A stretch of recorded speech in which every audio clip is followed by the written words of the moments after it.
Y'all, I think we got this right. Now, here, let's try this again. Let me give us about a 2-second moment of silence. What's up, folks? This is Tony. You're watching Christianity Now. Today's live stream is going to be about the 6 miracles that atheists must believe in. Hold on just 1 minute, and I'm going to get my little New Testament. I need my little New Testament for this, and I'll show you why in a moment. Hold on just a second.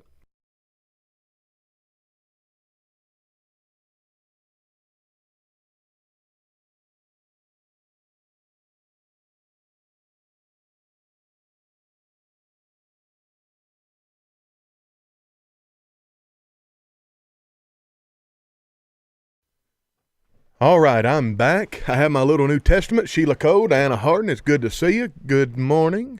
I think y'all are morning where you are. So, apologetics is an interesting topic of mine. It's not something that I'm particularly adept at as far as ascertaining the arguments. I can study people that are much smarter than I and go and look at their arguments, and I can dissect those. I love Apologetics Press. What's going on, Jenny Blackwell? But I love Apologetics Press because those guys are, I don't know if they're much smarter than me, but they're certainly more studious and they are more prolific in the content they put out. They put out really good, well-organized, well-researched, scholarly content. Like, take these folks seriously. I couldn't call up Bert Ehrman, and get a debate with him. I'm a nobody. But Kyle Butt at the folks at Apologetics Press can. What's going on, Bishwait? S-U-T-R, Sutradar? I don't know how to pronounce that. I forgot. But anyway, we're going to say Bushwait. All right. So let's do a little bit of front-end housekeeping. Join the Christianity Now Facebook group. That blows my mind. That sucker's growing so fast. And people are starting to be active in it that are not me. That's what we need. And incidentally, it wouldn't hurt if I had some moderators. I need people that will be able to buy into the vision. I need people that are extremely spiritually mature that will be able to let people be wrong, because the people that are going to be coming in this group are unchurched. They're spiritual but not religious. Or they're from Christendom, but they might be mistaken or uninformed. Well, quite frankly, those are the people we want, and we want to give them free rein to express themselves in this group. And we want to have access to that group to put our content in it, whether that's me, whether that's Aaron, whether that's perhaps somebody that I don't know yet. But quite frankly, that's what we're looking for. And I'm not going to reach out and ask. Like I'm broadcasting this, but I'm not going to approach somebody. If that's something you think you might want to do, it's your responsibility to self-identify. But if you choose to do the work, and it is work, it's very, very rewarding. It's very, very rewarding to have a conversation with somebody online where they actually change their mind and adopt, at least in that one specialized area of theology, they adopt the truth. It makes a difference in the world. Several years ago, me, Brock Kendall, and Aaron Dotson were in Bay, Arkansas at my office doing a podcast, and a woman from Hong Kong said that her son, and she'd been a long time listener of the show. Her son had gone off to university. And the university professors there were trying to get him to become an atheist. Or at least not serious about the Christian religion. And she asked if I had any suggestions. Long story short, I mailed her a care package of material that Brock Kendall was preaching at the Nettleton Church of Christ at the time. He opened up that closet of their materials, and I just had a shopping spree. We stuffed that envelope, and it cost me $30-something to mail it the first time.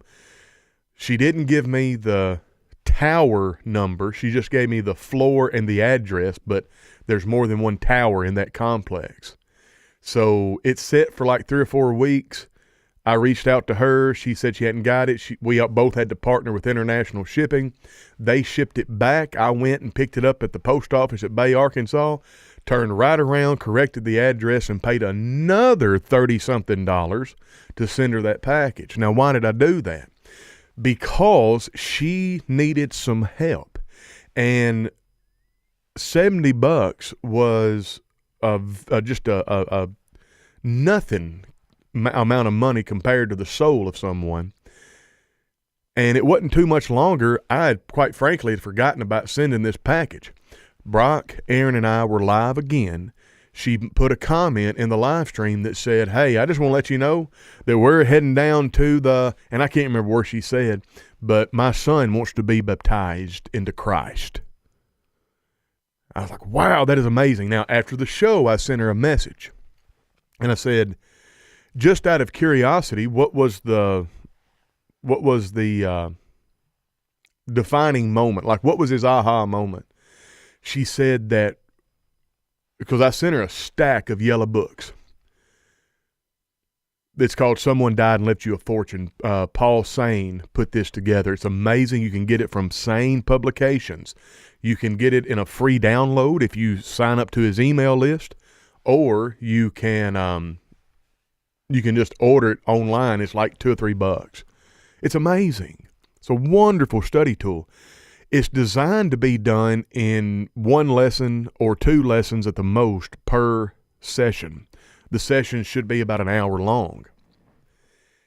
This woman told me that she went through the first 2 lessons, and her son took that book from her, went through it by himself in 1 setting,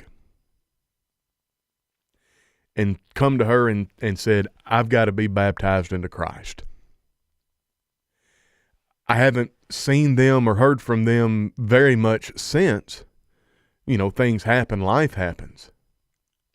But that's one account, and that was a soul that was baptized into Christ. That was a mother. Henry Cavill, what's up? That was a mother who was feeling anxious and fearful for the spiritual health of her son, whose fears are now alleviated. And incidentally, that's one more Christian in Hong Kong. Amazing. And it's all because Brock Kendall, Tony Brewer, and Aaron Dotson got together and had silly conversations that probably not a bunch of people enjoyed. Quite frankly, I look back on some of those old shows and like I enjoyed watching them, but I like Brock and Aaron. I don't know if and maybe people were watching because they like me. I don't know, but anyway, I guess we need to get into the show. I just wanted to put that out there. We need some help and moderation on the Facebook group, because the more it scales, the more we're going to start getting people that are trying to be nefarious. And that's what I really need help with. Anyway, let's get going. Henry Cavill. Superman's in here today. I bet it ain't the same one. All right. Here's why I got my little New Testament. Let me go to the book of Acts.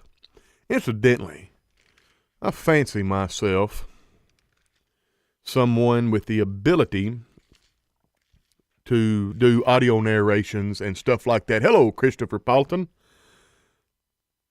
What am I doing? Acts chapter 17 is where I'm going. Now that I'm there, I fancy myself as someone who would be able to narrate an audio book or do narration, but I have one problem. It is the plural form of the word act. If you're listening to this right now, I want you to try to think, how would you say that? And I want you to try to work it into a sentence. How hard is it to enunciate that T? Acts. I don't know how to do it. I don't know if my palate is misformed or what, but it always comes across as the book of Acts. Good morning, Rose. Good to see you. So anyway, It's good to see everybody. If you are watching on Facebook, thank you so much, and please consider following me on Facebook. And if you are watching on Facebook and you want to have a more permanent way to find these live streams and a more substantive, easier platform to look through them and the topics and look at the show notes, you can subscribe on Christianity Now Streams on YouTube. Would love for you to do that. Help us beat the algorithm. We're on the race to we got 1,230 subscribers. I'd like to get 5,000 subscribers by Christmas of this year. Can we add 5,000 subs? That wouldn't even be 1,000 a month. Anyway, we can do it if you help us beat the algorithm. So subscribe to our Christianity Now on Substack. You'll get access to all kinds of articles. Join the Christianity Now group on Facebook. And then if you want a more permanent way of finding videos and stuff that Christianity Now produces, well, then you can subscribe on YouTube, Christianity Now Streams. Son Yedelwin, good to see you. All right. Now, I'm about to start the actual information dissemination of the podcast. I'm going to not acknowledge the comments until after I get through this part of the show. Once I get through this part of the show, then I'll take your comments, questions, comments, observations. They are 100% desired, and they make the show really interesting, especially the Free for All Friday show, in which the show is 100% watcher-driven and listener-driven, and we start with your questions. All right, let's talk about apologetics and 6 miracles that atheists must believe in. I want to put forth to you that the atheist and the Christian both believe the same thing about the origin of the universe. There was nothing, and then there was something, and that something that was produced from the nothing was an anomaly, a violation of the cosmic laws of science. Atheists would call that an anomalous phenomenon that cannot be explained. Christians would call it a miracle.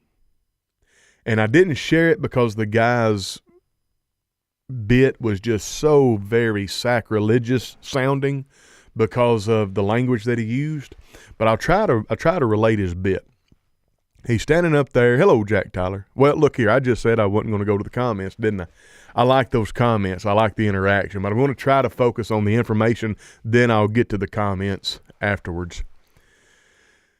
So he's talking to atheists, and he's like, so atheists tell me that there is no God, that there was just nothing, that there is nothing, and nothing is what was before there was everything. So nothing produced everything. Out of nothing came everything. That's what atheists say. Okay. Well, what about what happens when you die? Well, nothing. Oh, so you mean whenever you die, you just go back to nothing? Yeah. So you mean to tell me that when you die, you merge back with your Creator? That sounds a whole lot like heaven. And I messed one part up. He said, now if your nothing produces everything, then that's a mighty big nothing. Hello, Kevin Sutton. It's good to see you. So, again, I didn't share that because he was trying to be provocative and he used very bad language. Listen, I'm not one that has a very tender conscience when it comes to language. In other words, I watch things on television or my phone for entertainment that some folks might be like, I can't believe you would listen to that as a gospel preacher, much less a Christian. And then I disallow myself to watch some stuff. Some stuff I don't watch where people would look at me and say, well, why can't you watch that? Well, I've got my reasons. It's called scruples. This fella was foul-mouthed enough that it was beyond what I felt I could do in good conscience. So I don't even suggest you go looking for his whole bit. But I do find it very interesting that the comic who plays the role in society of a court jester, a jester rather, a court jester. I'll get it out in a minute. Well, court jesters are truth tellers. Brandon Sanderson did something in one of his books, The Way of Kings, the Stormlight Archive, and there's a role in this kingdom of Alethkar called wit, the king's wit. It's kind of like the king's jester, but it's a little bit different role. But the idea of wit, the role, the man who is the wit, the king's wit, he's supposed to argue with all of the nobles and highborn because they're too stuffy and uptight, and it would be improper for the king to mess with them the way his wit messes with them. It's very interesting. But that's the role of jokers. That's the role of court jesters. That's the role of stand-up comics. And if you can get by the language, if you can get by the provocations, you get some really good truths, and you get some ways to disseminate truths. Very complex, abstract ideas. You get to disseminate them in a humorous way. I just don't appreciate the foul language. I think you can be just as provocative and just as funny without resorting to being vulgar. And that's not necessarily cuss words. That's just being vulgar. It certainly includes cuss words. It's not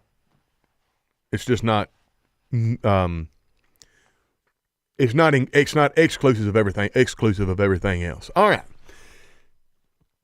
The book of Acts, chapter 17, I don't know if you can see this, but see this right here in my Bible? Of course you can't see it. You might see I got some letters written in there. I'm not going to mess with the lighting to show you. But listen to this. I'm just going to read this sermon on Paul on Mars Hill, and I'm not going to break this down. I've done podcast episodes about this. I preach this sermon. Like if I'm ever asked to preach on the spot, I can preach this one. You know what? I want to do the comments today. Kevin Sutton. I watched Marshal Matt Dillon kill a ton of bad guys growing up and hang out at the local bar, but I don't hang out at bars and I don't go around shooting bad guys. Absolutely. Yes, I can't control what other people say. I just can make sure that I control what I say. And quite frankly, when it comes to cussing, I don't think it's an issue of the sounds that are coming out of the face hole. I think it's an issue of the intent behind the sound. So I could get angry and call somebody a piece of shit, or I could get angry and call somebody a piece of poop. Are we stupid enough to think that God doesn't know what we said? The sin wasn't a noise that come out of the face hole. The sin was the primal utterance pronouncing a curse on your fellow man out of anger. People are weird. People are weird. All right. Let's go to Acts chapter 17. I preach this a lot. I love preaching it. I'm not going to preach it today. I'm just going to tell you about it. Then Paul stood in the midst of Mars Hill and said, "You men of Athens, I perceive that in all things you are too superstitious. For as I passed by and beheld your devotions, I found one with this inscription, To the unknown God, whom therefore you ignorantly worship, him declare I unto you." Now, starting in verse 24, hello, Debbie Rose, Terry Crooks, Robert Lewis. God that made the world and all things therein, seeing that he is Lord of heaven and earth, dwelleth not in temples made with hands. That's the cosmological argument. God created the world. The universe didn't create God. God made the world. Something cannot come from nothing. It's got to be a miracle, so God is the something. God is the uncaused first cause, the prime mover. Let me just read through these because I'm going to preach this sermon if I don't watch it. I promise you we're going to get to the 6 miracles atheists must believe. Hello, Elijah William. And Debbie, I said hi to Debbie Rose. All right. Verse 25 of Acts chapter 17. Neither is worshipped with men's hands as though we needed anything, being that he giveth to all life and breath and all things. This is a more abstract argument. It's the ontological argument. It's the argument of classification. It's the argument of identification, identity. Categorically, what is God?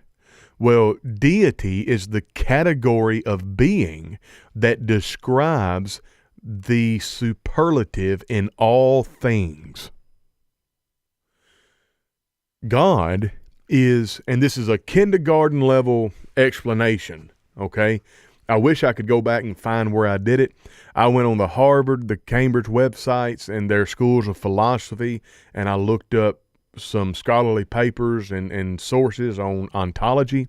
It is amazing. You could almost, I'd be willing to bet that if you chose to get a terminal degree in philosophy, you could probably specialize in the subject of ontology and get a PhD. It's amazing. Anyway, ontology. If this is a kindergarten explanation, don't go to anybody that knows anything about logic and philosophy and such like and try to speak about the ontological argument like we know what we're talking about, okay? But ontology, the ontological argument is basically in any conceivable reality, God, deity, is the category of being that is identified by the superlative in all levels. There is nothing higher than God. There is nothing higher than deity. If it were, then that wouldn't be deity. Then what we know wouldn't be deity. That would be deity. Think about it like this. Jehovah God is the most powerful. He's the most, period. It doesn't matter from what paradigm, what perspective, what universe, what alternate dimension or reality you can conceive or you feel like you have perceived. Jehovah God is the superlative.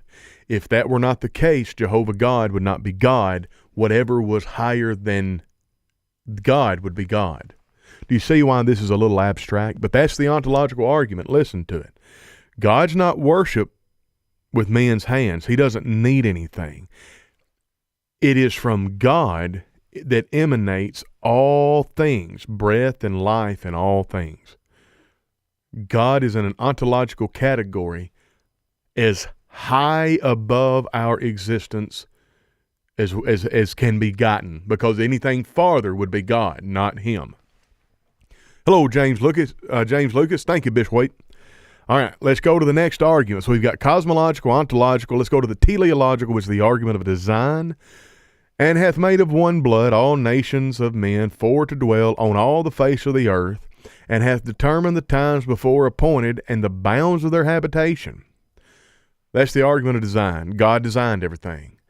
You can't look at reality without acknowledging there is a design.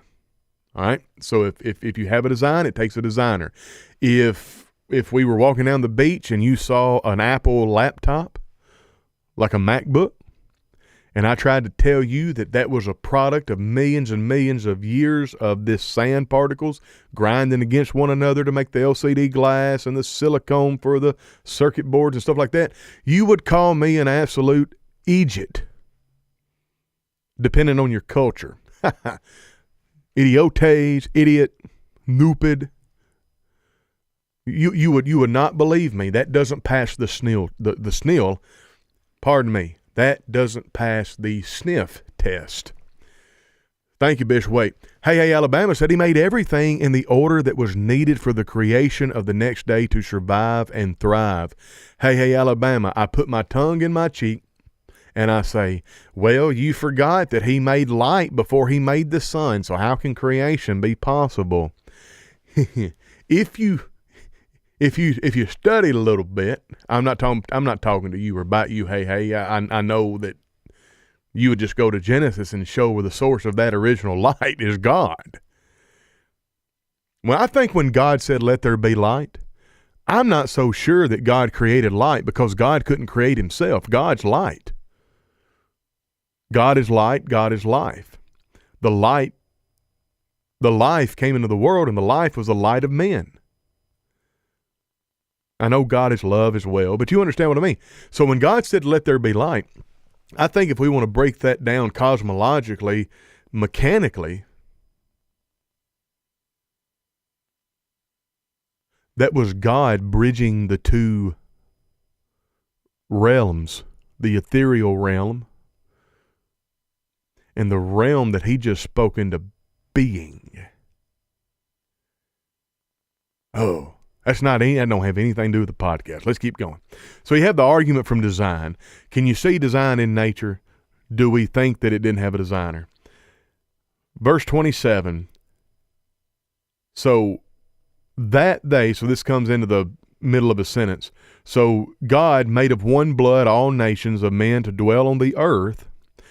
Verse 27, for the purpose that they should seek the Lord, if haply they might feel after him, and find him, though he be not far from every one of us. That is the argument of religion. That's a logical argument that supports the existence of God. It's reasonable to believe in God when you see all the religions. Every man is born, every man, woman, every human being is born with an innate desire to seek something and serve something greater than themselves. Even Jordan Peterson, he uses this one of his 12 rules of life. Orient yourself towards the highest possible good of which you can conceive and live towards that. The highest possible good that man can conceive is not deity. We have in all of the other religions man's conception of God. Every one of them need to be served. Every one of them need to be served.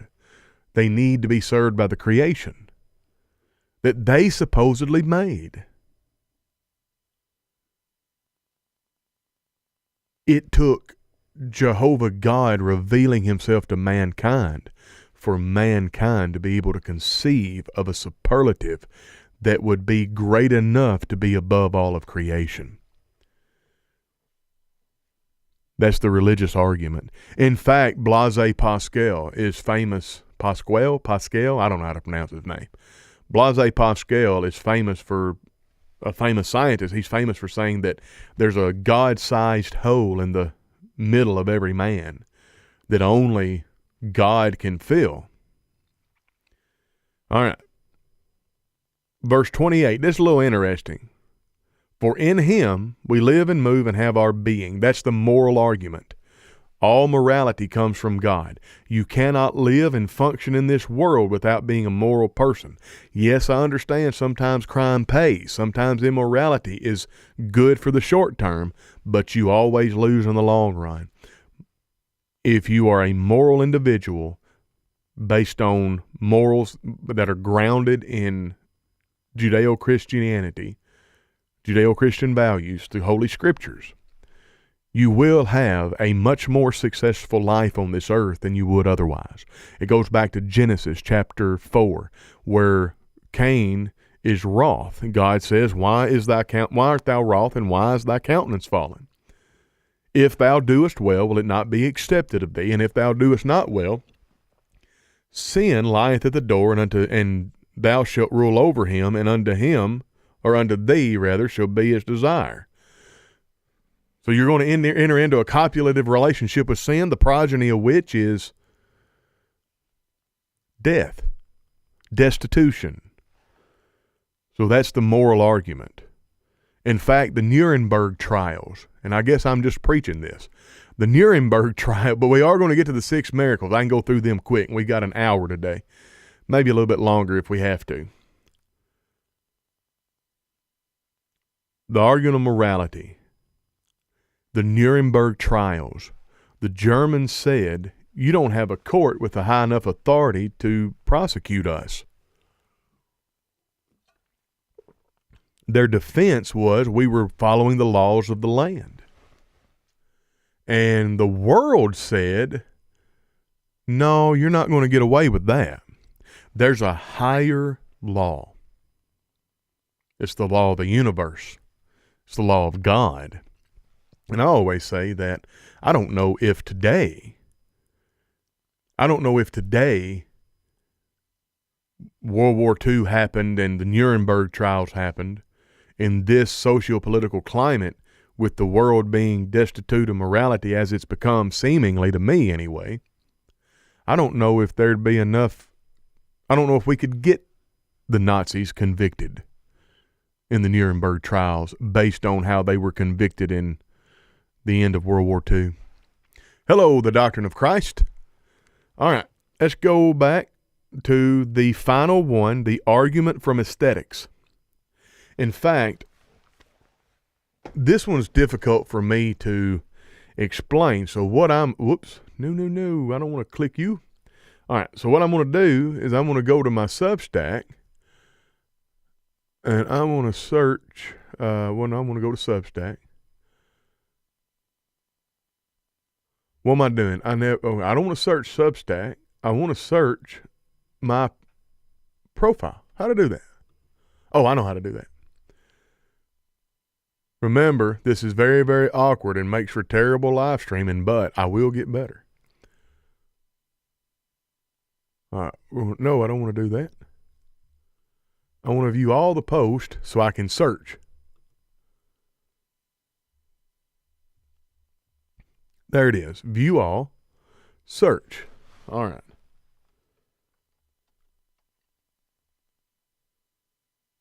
There it is. Why sit we? No, that's not the one. Ancient wisdom.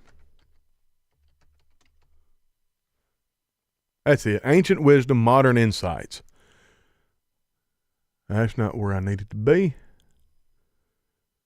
Ancient wisdom, modern insight. Right here. We're going to view this post. Let me make sure I'm still broadcasting and such like. Okay, I am. Bear with me. We are going to get to this post because I want to be able to articulate well the aesthetic argument, and I did that in this article.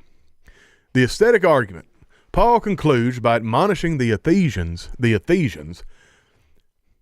not the Ephesians, but the Athenians. Y'all, something's wrong. All right, hold on. Acts 17:29, the aesthetic argument. Paul concludes by admonishing the Athenians, saying, "Forasmuch then as we are the offspring of God, we ought not to think that the Godhead is likened to gold or silver or stone, graven by art and man's device." Here Paul introduces an idea that can be associated with the aesthetic argument for the existence of God. This argument posits that the human appreciation for beauty, art, and aesthetic value points to a creator who endowed humans with these sensibilities. Humans are unique among animals and in their capacity for abstract thought, creativity, and appreciation for beauty. Excuse me, I put an "and" in there. Humans are unique among animals in their capacity for abstract thought, creativity, and appreciation for beauty. Now, according to Paul, the art and symbols that humans create to represent the divine, although crafted from precious materials, they're inadequate to capture God's essence. The very fact humans can appreciate abstract qualities like beauty and attempt to manifest it in art is a deeper divine origin, or at least suggest a deeper divine origin for such sensibilities.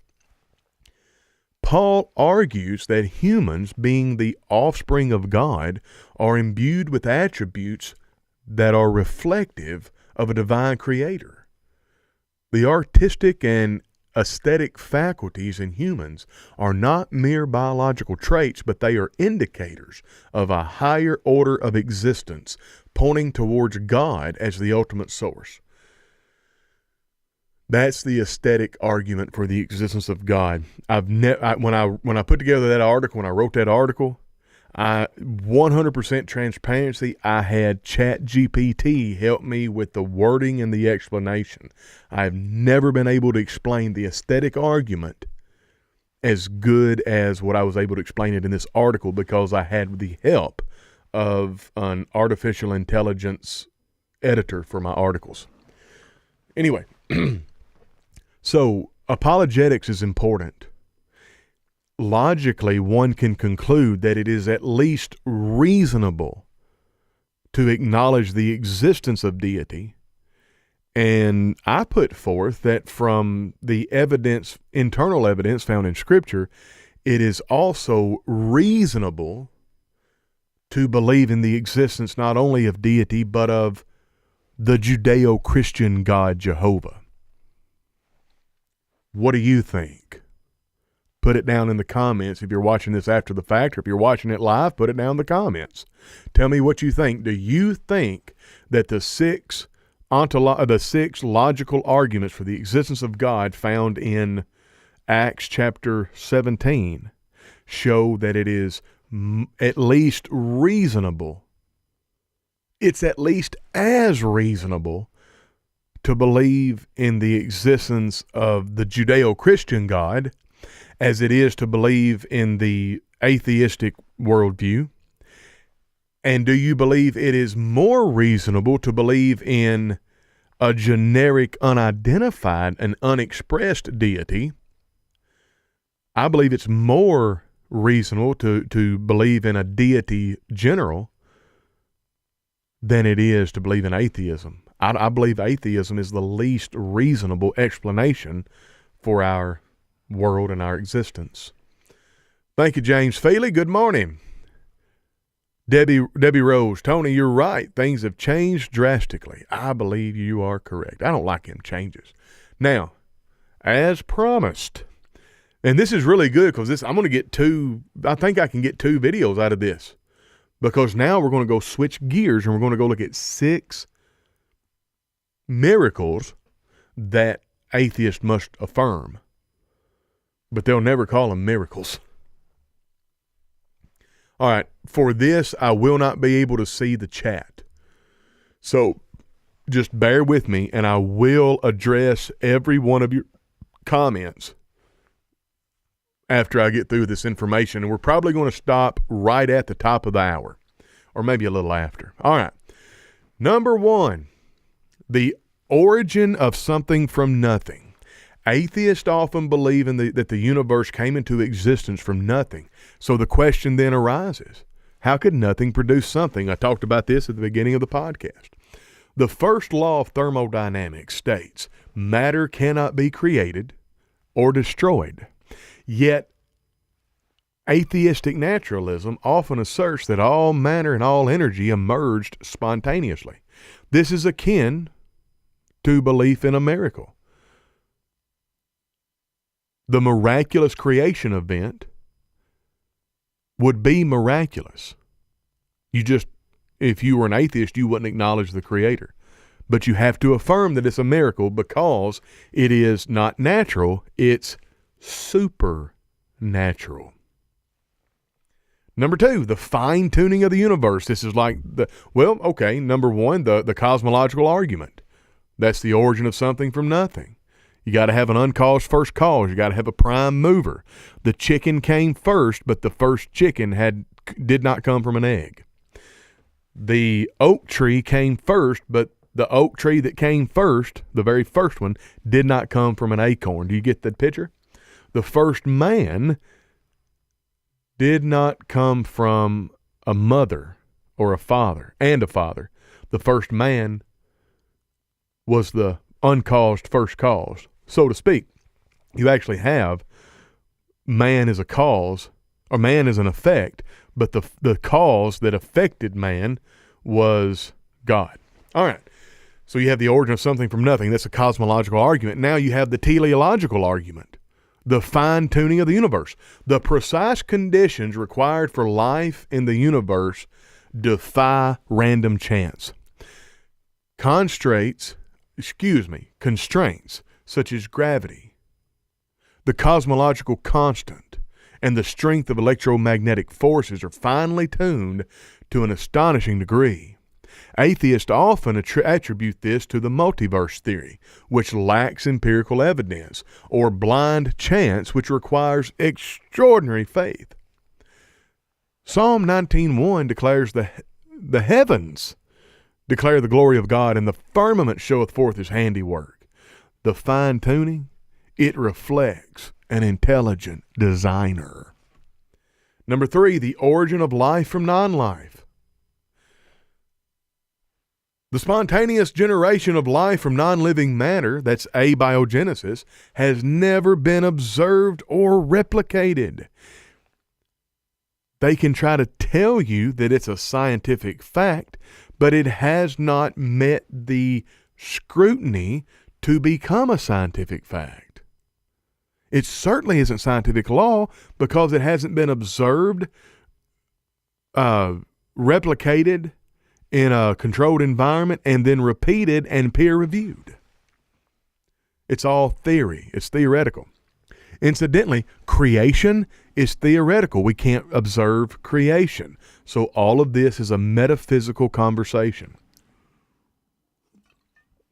We're just making the case that it is more reasonable to believe in God than it is not. And the origin of life from non-life is one of those things. It's a miracle. If you're an atheist, you got to believe this miracle. If you're a Christian, you've got to believe this miracle. You just believe that God performed that miracle.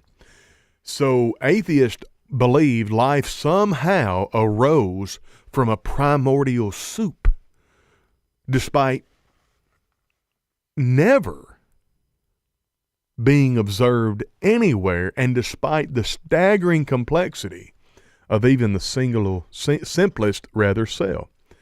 Genesis 2:7, the Lord formed man out of the dust of the ground and breathed into his nostrils the breath of life, and man became a living soul. This is just as reasonable to believe as that we have the diversity of life we have today from a single biological organism that spawned off of the back of space crystals. I ain't making that up. There's scientists that teach that. So number 4, the emergence of consciousness. This is a big one. Atheistic materialism holds that human consciousness is merely the product of chemical reactions in the brain. Let me start over there. The emergence of consciousness. Atheistic materialism holds that human consciousness is merely the product of chemical reactions in the brain. However, consciousness involves self-awareness, abstract reasoning, and morality, none of which can be fully explained by physical processes alone. Ecclesiastes 12:7, then shall the dust return to the earth as it was, and the spirit shall return to God who gave it. The existence of consciousness aligns with the biblical teachings that man is both physical and spiritual, or man is both physical and metaphysical. Science acknowledges but cannot explain why your will can override your biology. Why is your will not slave to your biology? There's no explanation for that. We're the only quote-unquote animal on earth of which that is the case. Remember, I cannot see your comments at the moment. I will get them. Questions, comments, observations, well wishes, whatever. Put them in the comments section. Put them in the comments, and I will get them after we disseminate this information. We're on number 5, so we have number 5 and number 6 to go. Then this one will be yours. So number 5, the miracle that atheists and Christians both must affirm, the existence of objective morality. Atheists often argue for objective moral values such as justice, human rights, and altruism, but they reject the moral lawgiver. Now, without God, morality becomes subjective and culturally relative, yet atheists still live as though universal moral truths exist. Now, let's test this logically. For the algorithm, we don't say the actual word, we say a fake word. So we'll say a PDF file. You understand what I mean. PDF files are very tall, and they like the very, very short. That's all I'm saying. You know what I mean. Now, question. Why is it wrong for a person to PDF file assault a short person, a young person? Why is it wrong? If you don't have an objective moral, if you don't have a moral lawgiver, you have no objective morality. You can go to the internet and find all kinds of street preachers and apologists and stuff like that. And they have these arguments, not with just ignorant young people that are running around that are 19 to 25 years old that think they know everything. I'm talking about professors. And those people cannot, they're hung on the horns of a dilemma. If there's no moral lawgiver, you've got to tell me why it's wrong to murder. If there's no moral lawgiver, you've got to tell me why it's wrong to impose my will physically on someone else and get what I want. If there's no moral lawgiver, morality is not objective, and then might makes right. That's what happens. Listen to Romans 2:15, which show the work of the law written in their hearts, their conscience also bearing witness. So objective morality reflects the character of God. And I don't believe what our brother Thomas Warren taught. I don't believe that human beings are born with an innate sense of oughtness. We have to learn that. If human beings were born with an innate sense of oughtness, then when a 3-year-old found his daddy's hunting rifle up in the top of the closet in a safe, I don't know how 3-year-olds can do stuff like that, but I've seen 3-year-old. I'm exaggerating, obviously, but I've seen a 3-year-old destroy a anvil with a rubber mallet. So through no neglect of the father, the 3-year-old finds the father's firearm, and the 3-year-old discharges the firearm and robs his sibling of their life. If it is the case that we are born with a moral oughtness innately, that 3-year-old would be subject to the law. Now, the reason you treat that 3-year-old, if he's a victim of a terrible, terrible accident, is because they don't have a sense of moral oughtness. They cannot make decisions like that. Everything about them must be guided. But however, even if that 3-year-old was 30 years old, if there's no moral lawgiver, you cannot objectively say it is immoral for that 30-year-old to murder his family, because he may be able to make the case that it was in his best interest. Without an objective moral lawgiver, there's no argument against it. And you also can't tell me why it would be immoral. You may say, well, it's illegal. That's fine. But in another country, it might be perfectly legal to murder your family. And you think, well, Tony, that's crazy. That's never been that way. Look back through history. All right. I'm off with that. So you've got to believe in the miracle of morality. So you can't have morality without a moral lawgiver. But atheists claim that humanity has produced, or the universe has produced, a moral law, an objective moral law. But they just have no lawgiver. All right, number 6, the final one. I hope everybody's enjoyed it thus far. Remember, comments, questions, observations, put them in the comment section. Let me know what you think of this. And go to Christianity Now Streams if you want a more permanent way to have access to these videos and such. All right, number 6, the reliability of reason and logic, the logos. In the beginning was the Word was with God, the Word was God, the same was in the beginning with God, and not anything that was made without the Word. The Word became flesh and dwelt among us, and we beheld His glory. The glory is of the only begotten of the Father, full of grace and truth. That's John chapter 1. Just read it. You'll find it. Now, the Word is the logos. It's the divine logic. When there is chaos, when you introduce logic, you have order. Chaos, when you introduce the force of the Word or the force of the will, which is logos, the divine logic, order comes about. In its natural state, things don't go from disorder to order. In their natural state, things go from order to disorder. If you have something that's disordered, unless you order it, it will always remain disordered. But if you have something ordered, if you don't maintain it, it will devolve into disorder.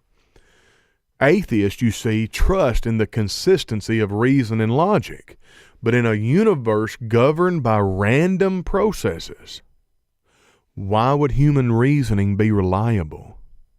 If our brains evolved solely for survival, not truth, then there is absolutely no reason to trust our conclusions.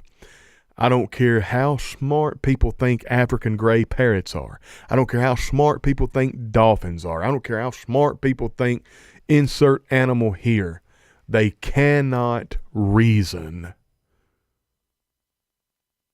Even Neil deGrasse Tyson talks about this. And Neil deGrasse Tyson's not an atheist, folks. He's an agnostic, a professed agnostic, which means he affirms that it is possible there could be God in existence.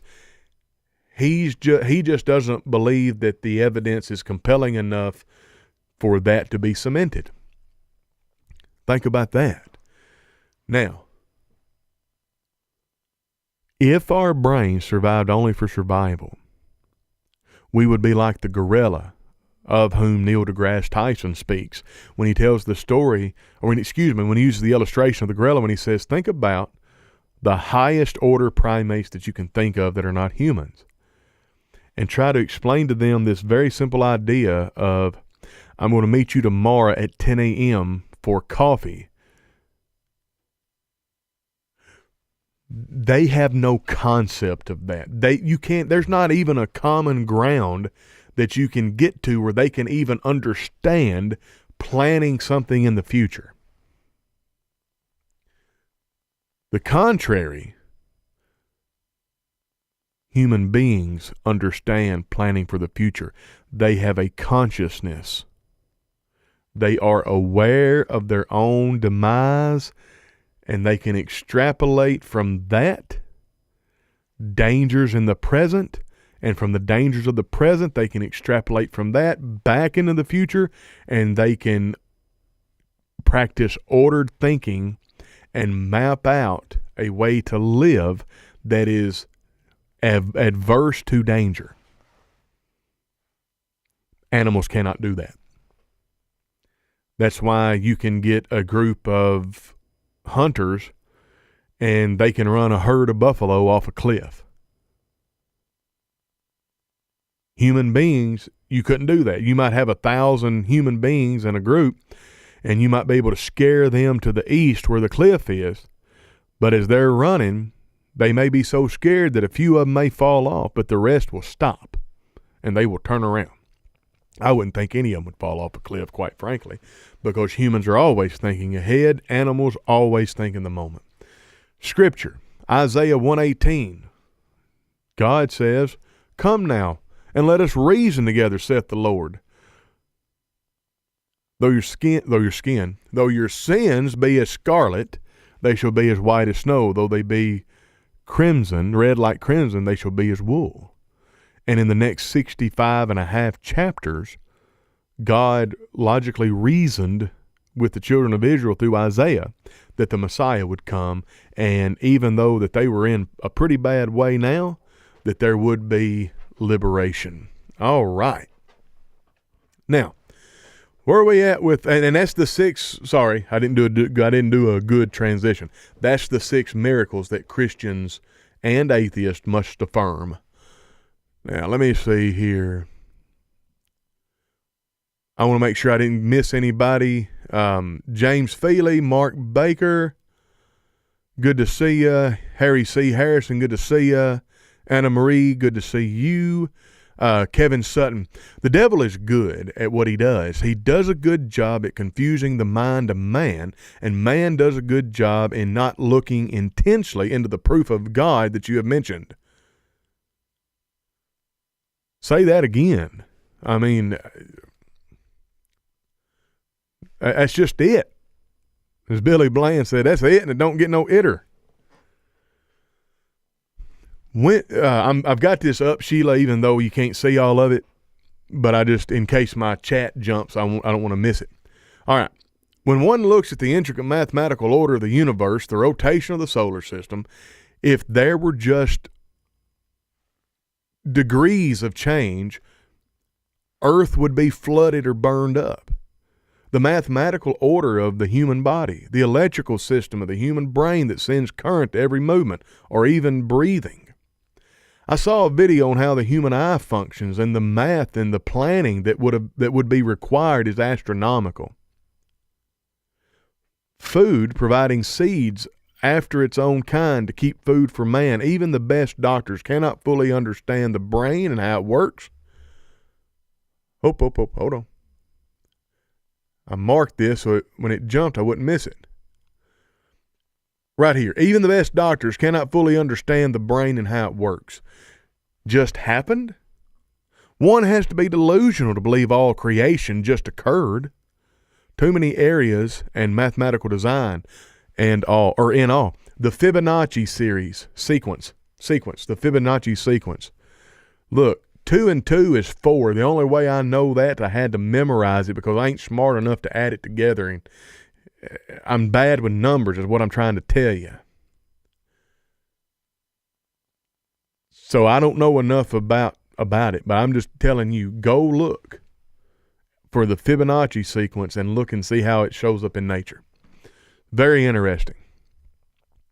The moral argument can be seen in Romans 2:14 through 15, for when the Gentiles who do not have the law by nature do the things in the law, although not having the law, are a law to themselves, who should show the work of the law written in their hearts, their conscience also bearing witness, and between themselves their thoughts accusing or else excusing them. Yeah, and actually, incidentally, the doctrine of Christ, this was actually an insult by Paul to the Jews. Because the Jews thought they were so much better, yet the Jews had excluded. They had built a middle wall of partition, and they had kept the Gentiles out of the temple. They were not supposed to do that. And they looked down on the Gentiles. And Paul is saying, look, these Gentiles that you've excluded, and you haven't taught the law that they're amenable to, they are better examples of practicing Judaism, even though they don't have the oracles, than you are having the oracles. Oh, that was an insult. That was an insult. Good pull there, Doctrine of Christ. Hey, Alabama says, we tend to think other countries aren't like ours. They aren't unthinkable things to us. Is everyday normal. Yeah, I think you may have an autocorrect got you there, but yes, I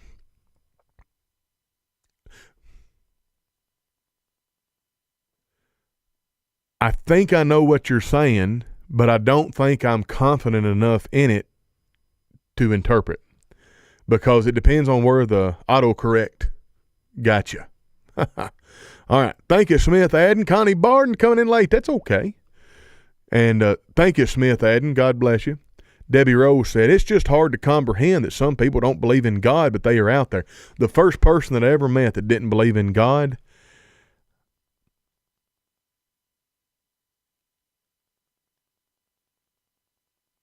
I was either a freshman or a sophomore in high school.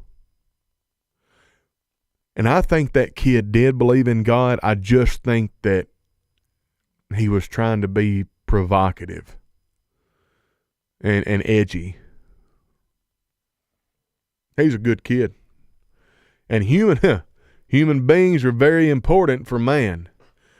Yes. Human beings, you got to have the earth. Tony, why are you having trouble talking? Human beings are important to the universe. The earth needs humanity. Humanity is part of nature. Even if you believe in evolution, I've never understood looking at a beehive and thinking that's natural, then looking at a city and thinking that's unnatural.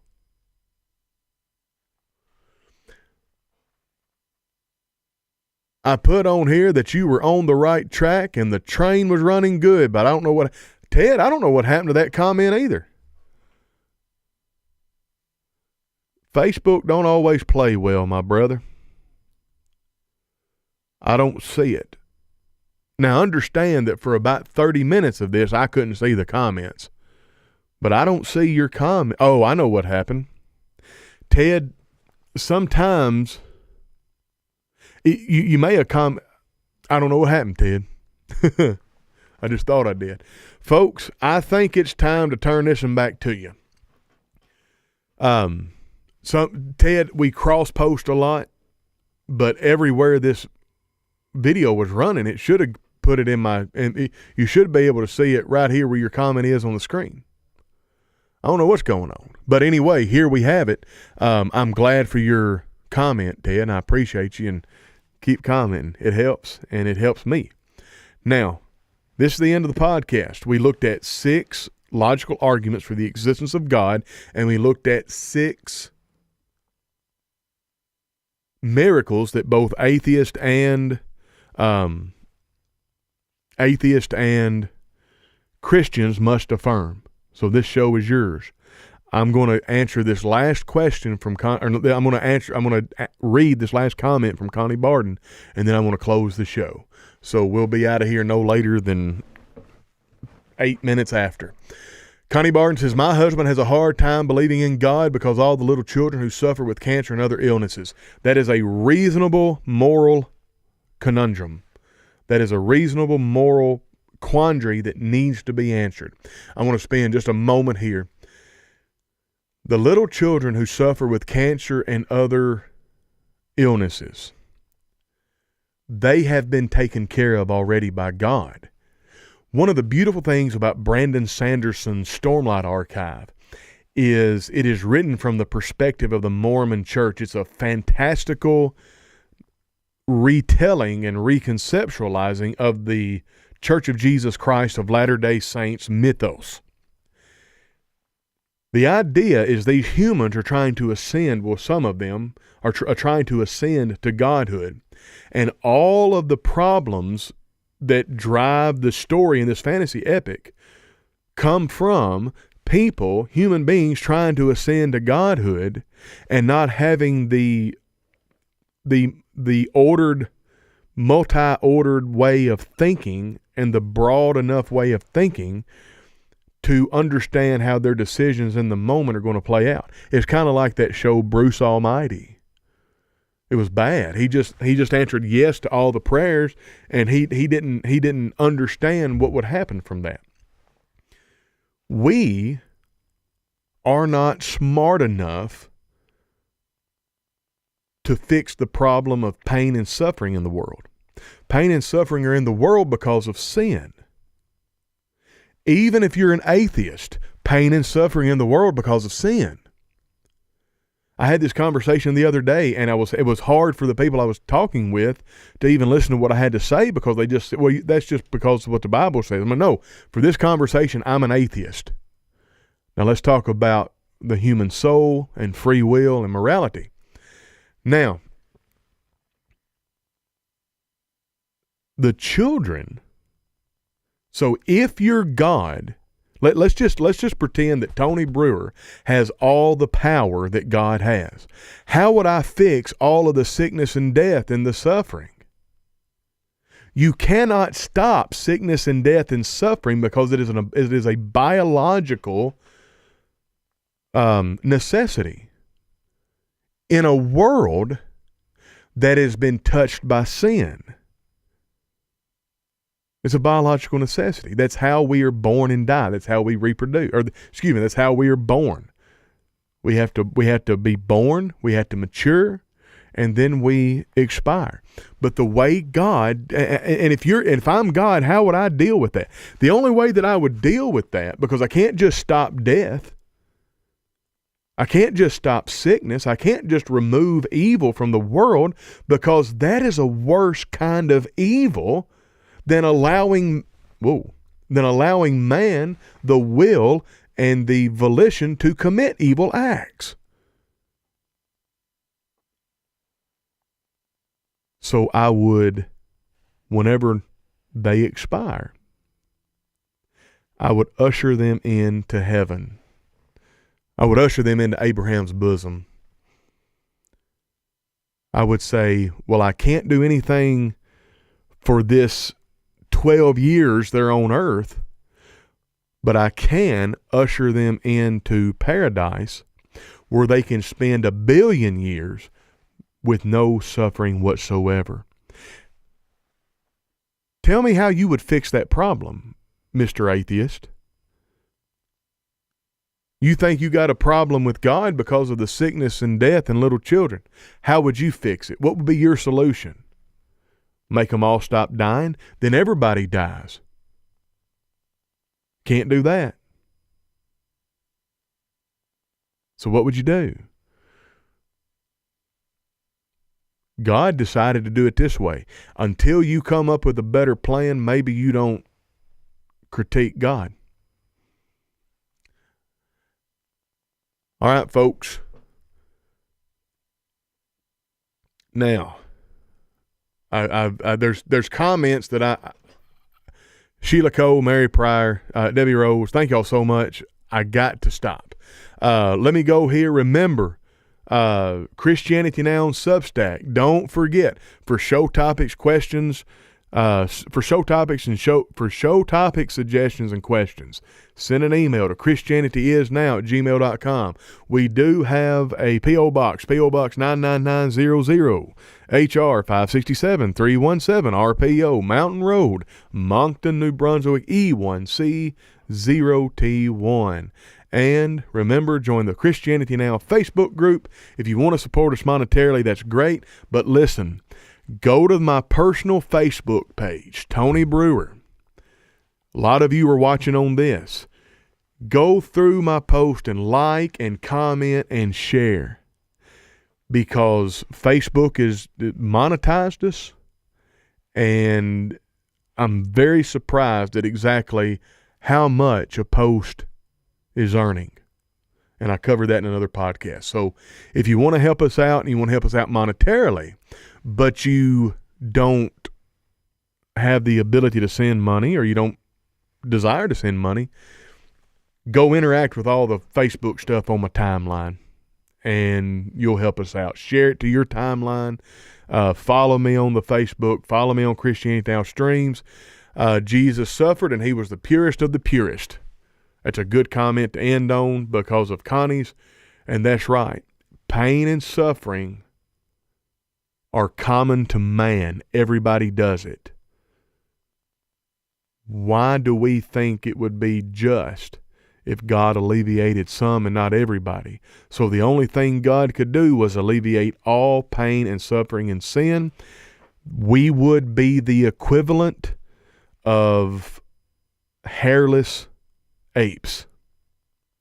We would just be animals. God bless every one of you. Christianity Now Cogitations on Apple Podcasts, Spotify, TuneIn Radio, and Podbean. Like, subscribe, share. Like, subscribe, share to Christianity Now Streams. And like, subscribe, and share on Facebook, on Christianity Now, or my personal profile, and interact with everything. God bless you, and we will catch you on the flip side.